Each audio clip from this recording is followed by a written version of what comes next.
And I'm going to do the 2630 update for the display.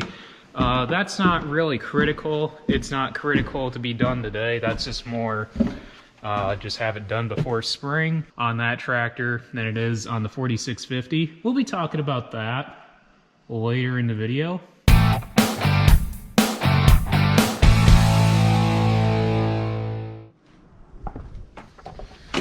Welcome back to Werner Farms, guys. So I need to grab our Starfire 3000 and our Starfire 6000 globes. I guess there's a mandatory update for those, which I did not know that. I knew about the updates. I did not know that they needed to be done today. So I believe the 3000 takes, I don't know, I think like 20 minutes, and the 6000 takes half hour, so roughly a half hour for both. And I'm gonna do the 2630 update for the display. That's not really critical. It's not critical to be done today. That's just more just have it done before spring. But they should be. There's a 6000 and there's a 3000. So I gotta take both of these. I'm gonna go over to our house and do it on the 8530. One, because it's easier to get to the bracket for the globes on that tractor than it is on the 4650. We'll be talking about that later in the video. And plus I can get that monitor updated in that tractor at the same time I'm over there. All right, got the globes. So we had over the weekend about 8 to 12 inches of snow. We spent yesterday pretty much half the day plowing the farm out and over at our house out. And I guess they're talking more snow, I think Thursday or Friday, and sub-zero temps, actually under zero, probably actually down around -8 to -15 starting Sunday through I think Wednesday of next week. So it's gonna get cold. As far as a spray tender goes, some of you guys were really excited to see us make one. Dad and I discussed that over the weekend, and we are not going to be doing that this year. Why? Well, our theory is there's really no reason to get hyped up about a spray tender just because we did not upgrade sprayers. That's something that we will definitely be looking at doing possibly next winter. We'll see.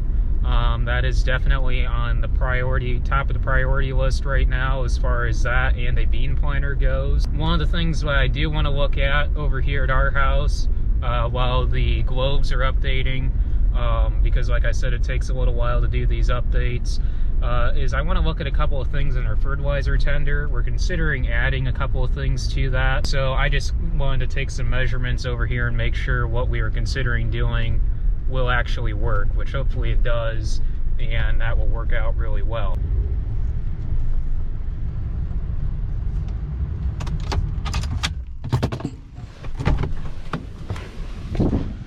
And I'm probably gonna need those.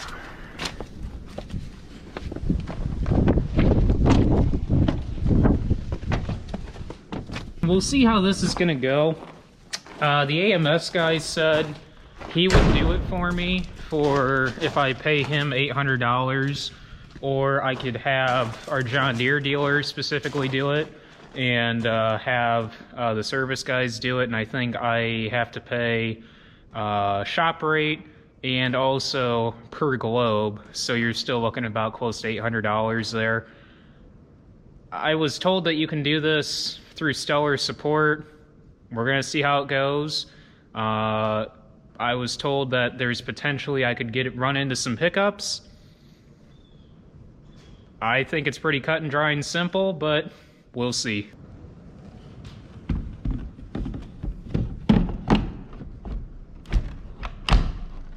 Alright, that's latched on. Really, it doesn't need to be latched on, but I'm just gonna do it. That's plugged in. Alright, now let's get into the technical stuff.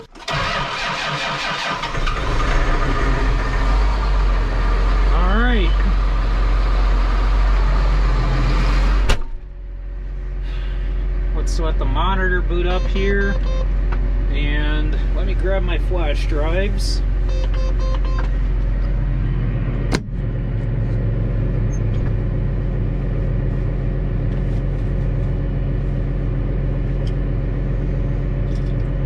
That's the 3000, that's for the 2630. There's my 6000. I put them all on separate thumb drives. That way, software updates won't, you know, I don't know, they won't, like, I'm trying to think of the word here while I'm trying to set this up. I'm drawing a blank, but this should not interfere. This shouldn't interfere at all because it's all on its own drive, but let's see. Why am I missing the drive here? Come on. Alright, so let me grab you guys. Well, I'm gonna need my paper too, apparently. Oh, alright, so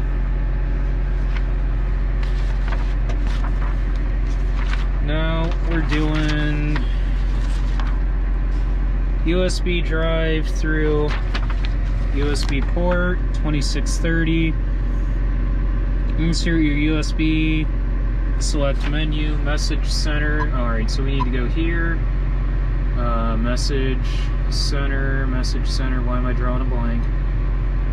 Right there. Got it. Reprogram. And GPS receiver. How about we go... I'm a little confused because that's actually the correct software, and it's actually saying there's no software updates available. And that it's supposed to be the 4.40N. Well, it could have been remotely updated because I believe you can do automatic updates on these, if I remember right, with the wireless data transfer, WDT. I'm wondering if it got updated last fall over the air. I don't know. We'll see what the 3000 has to say.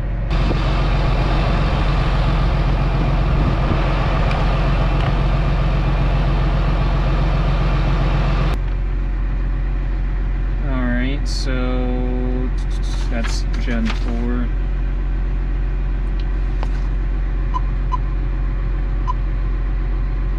Alright, here we go. So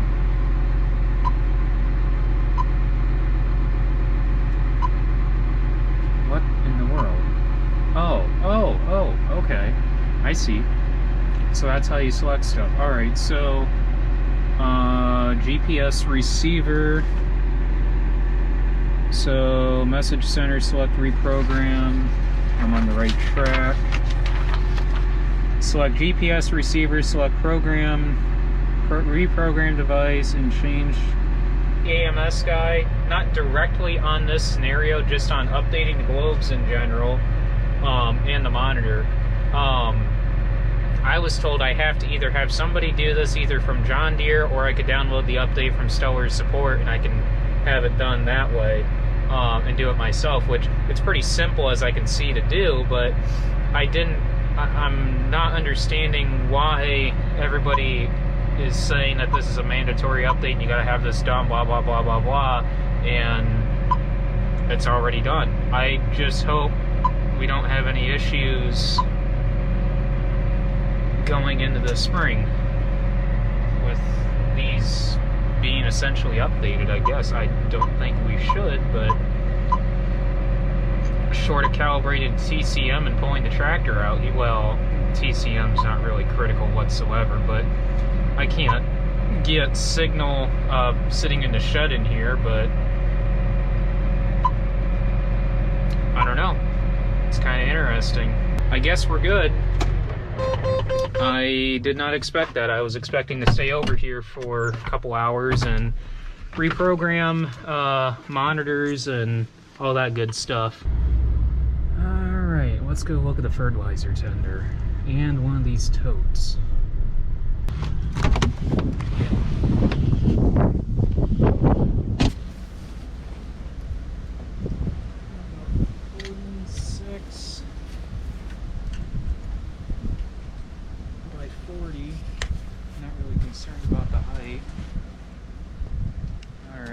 We've got about 6 cage tanks right there, and we've also got some in the dike.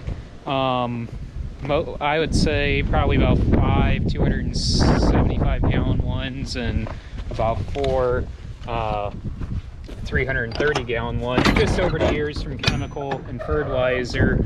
We're considering putting one, ooh, I don't know if that's gonna fit through there, back there where that ladder is. So let me latch this door and I'll explain more what we're planning on doing. All right. For one, let's see if it can fit through the door. Yeah. But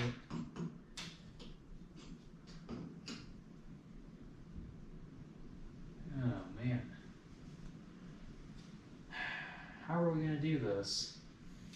We want to put a cage tank back in here. Probably, well, it'd probably be sitting over here.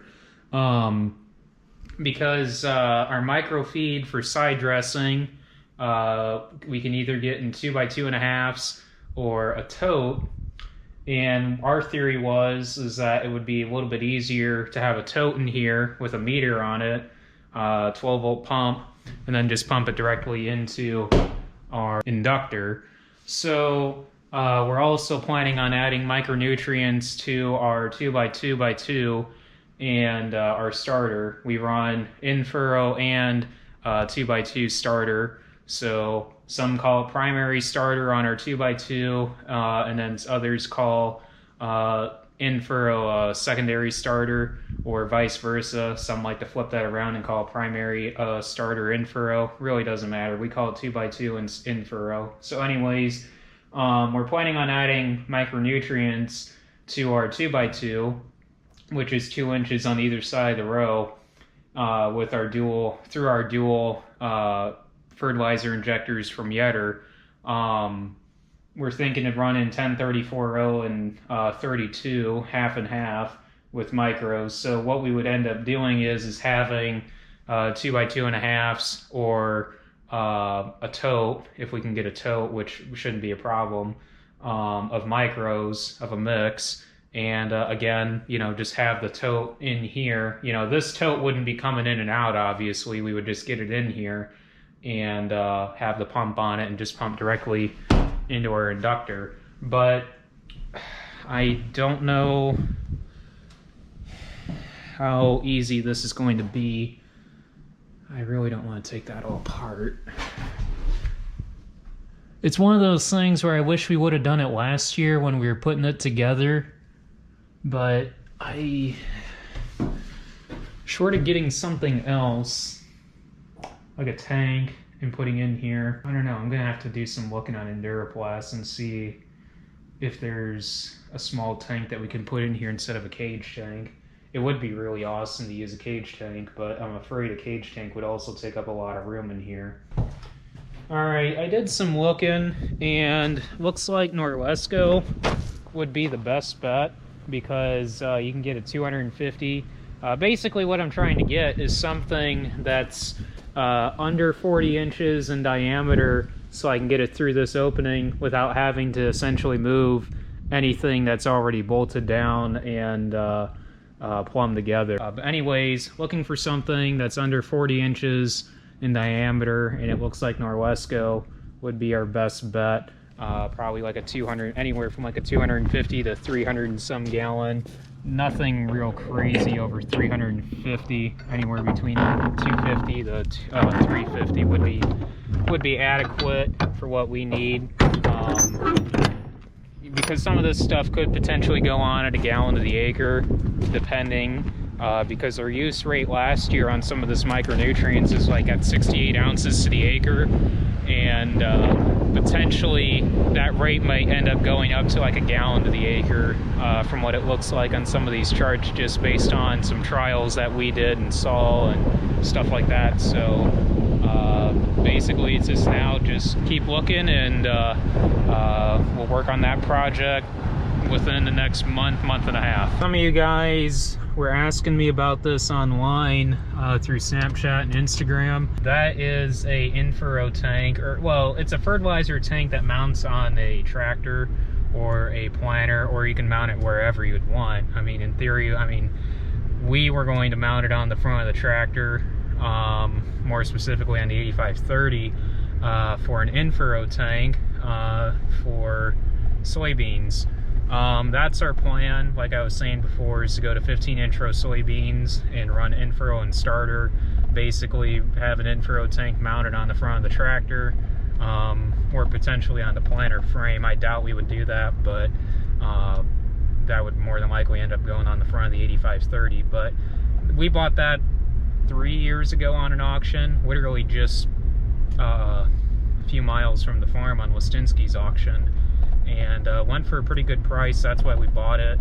It's just one of those things that, you know, you're planning ahead for, and we know that nothing's going to change there. Deltmeier's having a sale on pumps right now. I think it ends sometime in February. That's why this topic got brought up, because Dad and I are looking at buying the pump right now while it's on sale to save some money there.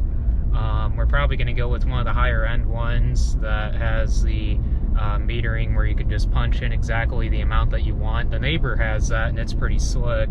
I've seen that in action, and it works pretty good, and it's pretty accurate. So that might be something that we lean pretty heavily on that we'll end up getting. Like I said, I think that sale ends sometime in February. We buy quite a bit of stuff from Deltmeier as far as spray stuff, fertilizer, fittings, blah, blah, blah. We ended up finding this company, I can't remember, I think it's Spray Parts Warehouse in Illinois. I think that's the name of it. We bought quite a bit of 3-inch fittings last year when we built that 3-inch fertilizer setup, and it worked out pretty well. I mean, they accept returns and all this and that, and literally next day shipping, so worked out really well when we were putting that together, especially when we were having to place multiple different orders multiple different times, because we figured out, oh, this fitting doesn't work, oh, we need this fitting, blah, blah, blah. You know, it's just situations like that. Hey there, Axel.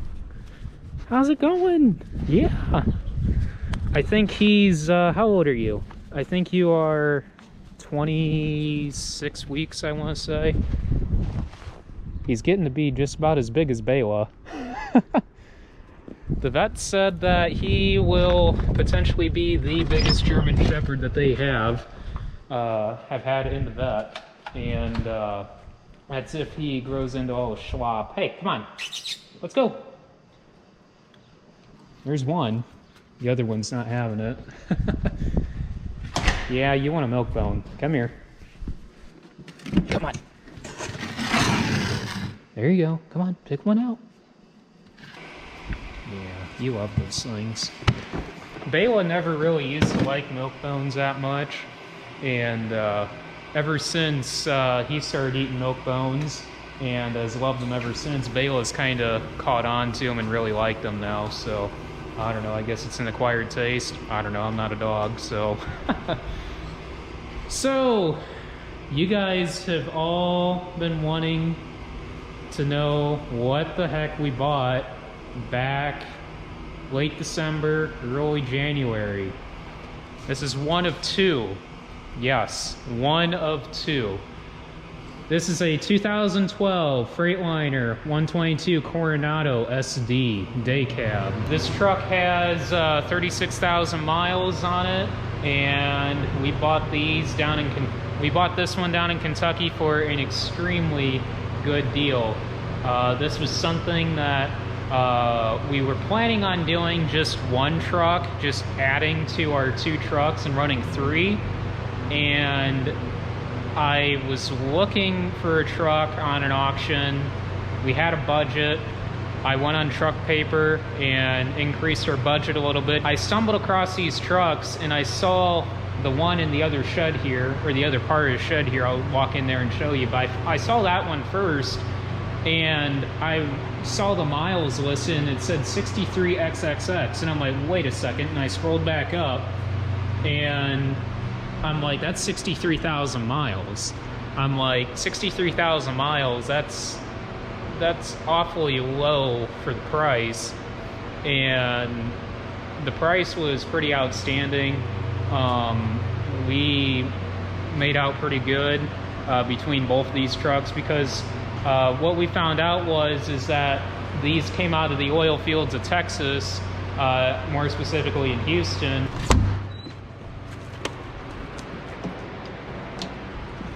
And there is truck number 2. This one has 63,000 miles. And as far as the engines go that are in these trucks, they're Detroit DD15s, so the 15-liter Detroits. ECMs are set at 455, and we plan on setting those up higher. Another big plus on these trucks, 24/5 stand-ups. That is awesome. That is a more preferred tire for farm use, at least in our area, as far as that goes. The tanks are 150 gallon each. That's, I believe, about the same size as what's on the Kenworth T600 that we have. We are shortening the exhaust. You guys saw that in the shop. We've got the exhaust all tore apart on that one truck, and we're going to shorten the height. Reason being is just for the grain cart. One, they don't need to be so stupidly tall. And just coming over with the grain cart, we would rather have them a little bit closer to the top of the cab. Drawback on these trucks is that they do have DEF. I believe after putting DEF in the truck in the shop that this is a roughly 20-gallon DEF tank. We are not going to be messing with that. I know a few of you guys were asking me on that. We are not going to mess with that as of right now, especially with regulations and everything cracking down.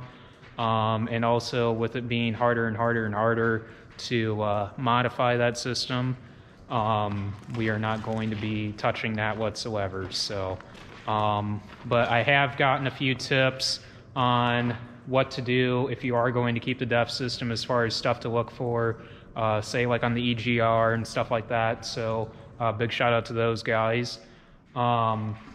Fenders. As you saw in there, if you're watching, these fenders we took off along with the bracket, and also we took off the mud flaps. So we are planning on putting minimizer fenders on both the trucks. Also plan on putting minimizer floor mats, the minimizer in-frame toolbox, and a few other things from Minimizer that's going to be pretty awesome. So you guys will be seeing that in an upcoming video. Also, that one's a barker. He really likes to just go off on a tangent. Hey, come here. So side note, real quick, before I go back in there and show you guys what all we're doing between both these trucks, because basically what we're doing on that truck is what we're going to do on this truck as well. We did get a shipment from Pine. Hey, I'm YouTubing. Calm down. Come here. Yes, you are vocal. Anyways, side note, we did get a shipment from Pioneer last week, towards the end of last week, I think Friday. Seed, quite a bit of beans and some corn back there. We will be getting quite a bit more. As you guys saw last year, this whole shed got entirely filled up with seed. Eventually, eventually someday it would be nice to have a dedicated seed warehouse. Eventually, someday. But as of right now and for the next few years, we still plan on utilizing this as cold storage / seed storage. Lots and lots of polish work. I've got basically everything polished that needs to be done. Tanks, depth cover. Hey, no. The steps on the frame, steps there, all of the steps for the tanks, and also the battery cover, steps on the other side.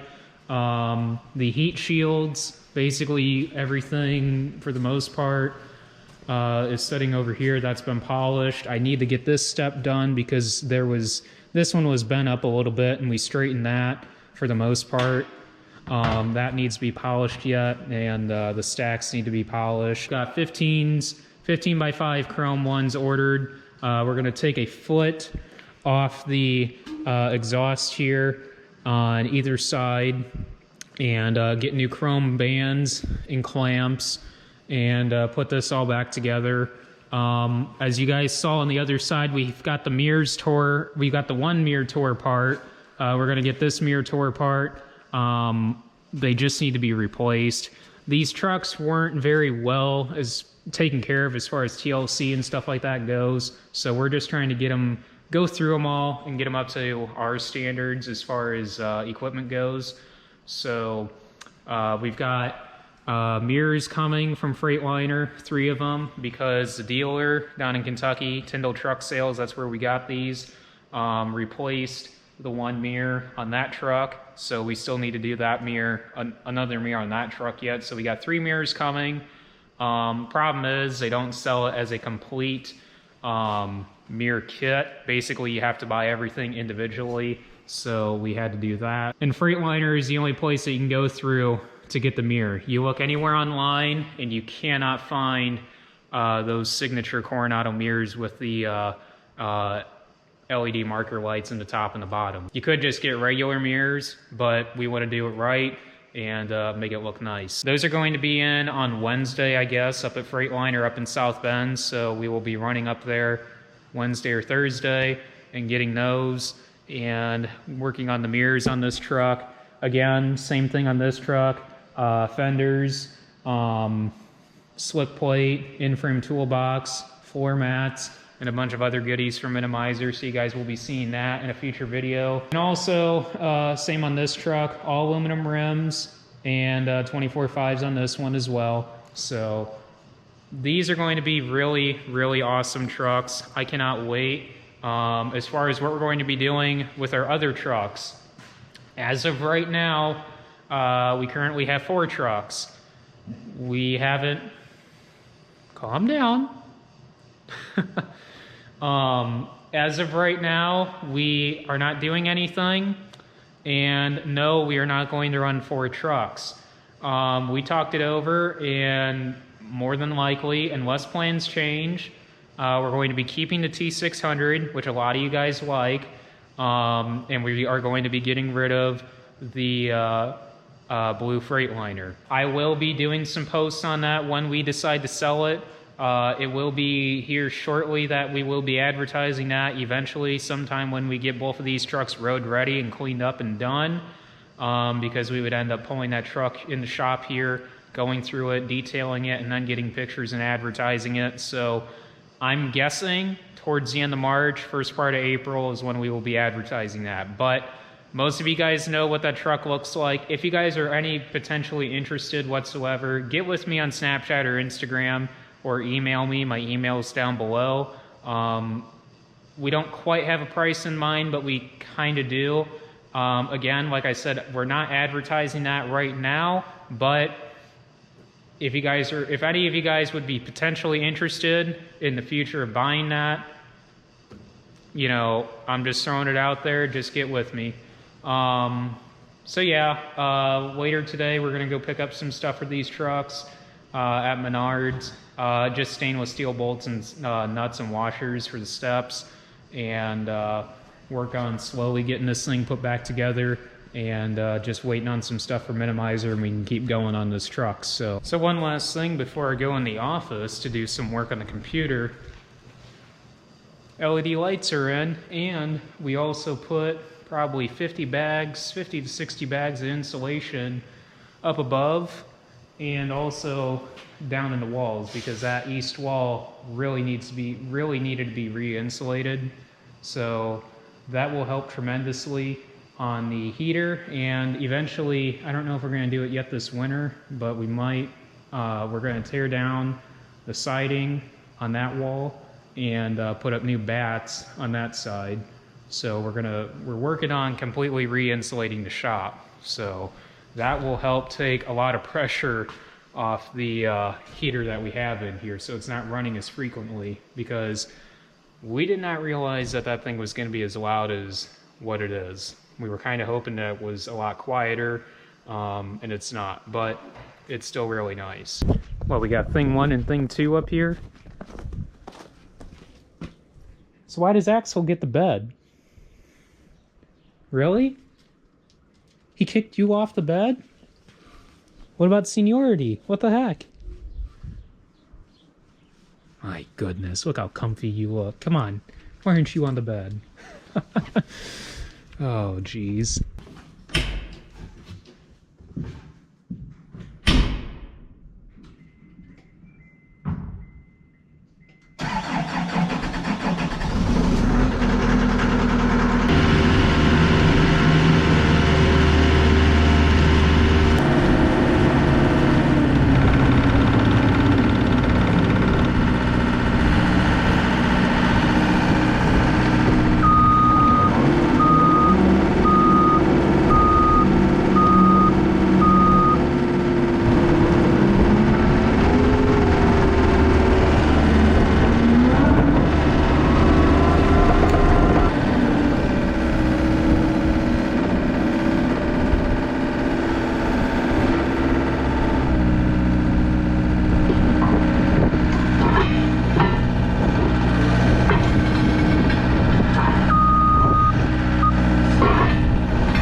The last of our sandblasting pot parts came in. There's some in the box there. Some up there by the paint. Dad picked up some high heat paint for the exhaust along with some other paint that we needed. We only needed a few lenses, but that's the only way you could buy them from IDS Blast. So we got a stack of lenses over there. Our helmet is sitting over here. So we just need new lenses for that. We'll get that cleaned up and looking brand new. Our blasting apron or blasting suit is setting on this thing that I will talk about here in a minute. And then our air feed, this is the hose that will run from the air compressor, our Detroit air compressor that we use to blow off the combine. That will run from that to the pot here. And then we have our discharge hose down below. So my uncle owns a sandblasting business, and he is helping us put this together with the latest and greatest controls and parts that we need for this to get this thing running top notch. So he will be coming over. We'll probably end up doing it this weekend and put the rest of this together. And the reason why we're putting our sandblasting pot together, not only so that it's put together finally after the past couple of years of having half these parts set around here, and so we can blast tractors and get them painted, but because we need to blast this bad boy. So remember in the previous video when I discussed that we were going to put custom built cabinets over there for a nice welding bench over there? That's what this is. So we decided against having permanent cabinets over there. We decided to build a mobile welding bench. So we have a plate, a 6x8 foot plate of 1/2-inch steel here. It was actually used to shut off a culvert way back in the day when we needed to, and ever since then it's never been needed. So we decided to repurpose it. The reason why we have all this tubing welded under here to the underside of it was to help take the bow out of it. There was a, I don't know, I would say about 3 to 4 degree bow in it. We actually took the skid steer and picked it up because this thing's probably, we're guesstimating, I mean the plate probably weighs about 600, 700 pounds, just guessing, probably closer to 700. We picked that up and we had the excavator down in the woods down there, and we took it down there and literally took the bucket and tried to take the bow out of it. We were flexing it well over 6 inches and it was flat down there. We brought it back in here and didn't gain a single thing. So we ended up welding the tubing across. It definitely did take the bow out of it quite a bit, and actually it's level as can be now. What we plan on doing when we flip this over, this will end up being a shelf from here to here. Basically what we're gonna do is hopefully there's enough corn crib wire down the barn that we can lay across here and make that into a shelf. But the reason why we need the sandblasting pot working is so we can blast the underside frame here and get this painted satin black. As you can see there, we got a can of that from over at our house. So we're gonna get this done right and get this looking really nice. So that will go over in the corner here. That welding bench, we're just gonna end up getting rid of. The vise will get mounted on there. All of our clamps over there in the chop saw, right there. And we've got a slot here that we made for this cabinet that we're gonna put in here for all our welding stuff over there on the welding bench, old welding bench I should say, and put there. So the shelf will also hold the plasma cutter, which we got the plasma cutter wired up and ready to go. We have not used that yet. We will be using that eventually here pretty soon. Dad and I have been dying to play with it, we just haven't had time to really play with it yet. The casters, these are cast iron. We actually got these from Northern Tool. They're rated for, I believe, 1,000 pounds. Guesstimating the weight of this thing, total, rough estimate, I'm just saying probably 1,200 to 1,500 pounds, just guessing. Could be more than that. Kind of hard to weigh something this size. I gotta grab some yield maps, basically all of our past yield maps from over the years, ever since we started yield mapping, filing them on my side. That way I've got a personal record of all of our yield history, basically just duplicating them and also printing off stuff from Operations Center. I'm gonna start archiving hard copies of the side dress maps as well. I just like to have hard copies sometime. I think the oldest that we go back on yield data, at least what we have physically, is 2005. Basically this was all done through when Pioneer started printing yield maps. Back in the day before we ran the 2600, we actually ran a 2600 before the 2630. We picked the 2630 up a couple years ago. We ran a ag leader, I'm trying to think of the monitor. I'm gonna look it up right now. I'm trying to think of the name of it. I actually liked the monitor. It was pretty cut and dry and simple. It was a ag leader. I think it was like a PF 3000 Pro, I believe. Maybe not. Probably. It looks pretty familiar. It looks kind of like that. I'm pretty sure that might be the exact one that we ran at one time. That was before we got into John Deere auto steer and stuff like that, which we got into auto steer with John Deere. John Deere was our first auto steer in 2007 or 8, and I believe that was with a Starfire ITC Globe And then we later went to the Starfire 3000, I think in 2013. So basically what I'm gonna do is take this stack here and go through and copy everything out of these folders and file it away just to have a second personal copy for reference and stuff like that. So it'll take me quite a while. I doubt if I get through all this tonight, but again, this is just for personal record keeping purposes. It's not really necessary, but again, I just want to have it for personal reference to refer back to, because our operations center data only goes so far back. I've tried uploading the data that we don't have on our operations center from our soil guys, but I think it's an issue of it coming from out of SMS because they use SMS and coming back into Ops Center, whereas it's already come from Apex into SMS and it's trying to come out of SMS and go back into Ops Center. It's kind of a triangle that does not want to work. So it's kind of complicated for most of you guys that don't farm will not understand what I'm talking about as far as software there goes, but there probably is a way.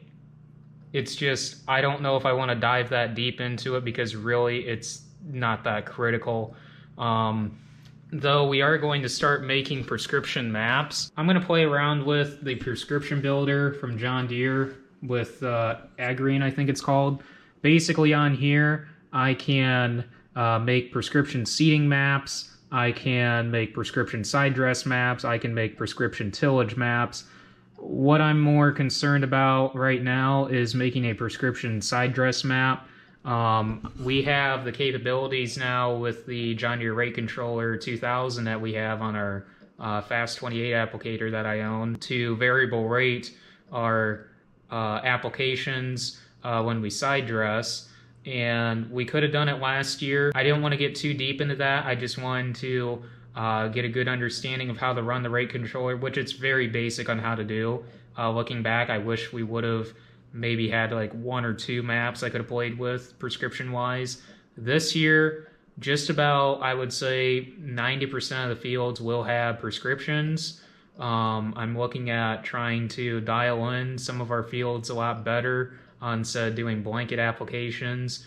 I've played around with, like in these dry pivot corners, shutting off, dialing back the rate some, because you can have 3 pre-desired rates that you can click, and when I say get into like a dry pivot corner, I will click down into that lower desired rate that we don't need such a higher in-field, in-irrigated rate on these dry corners, just to try and be more efficient with our overall fertilizer use. So I'm going to play around with that.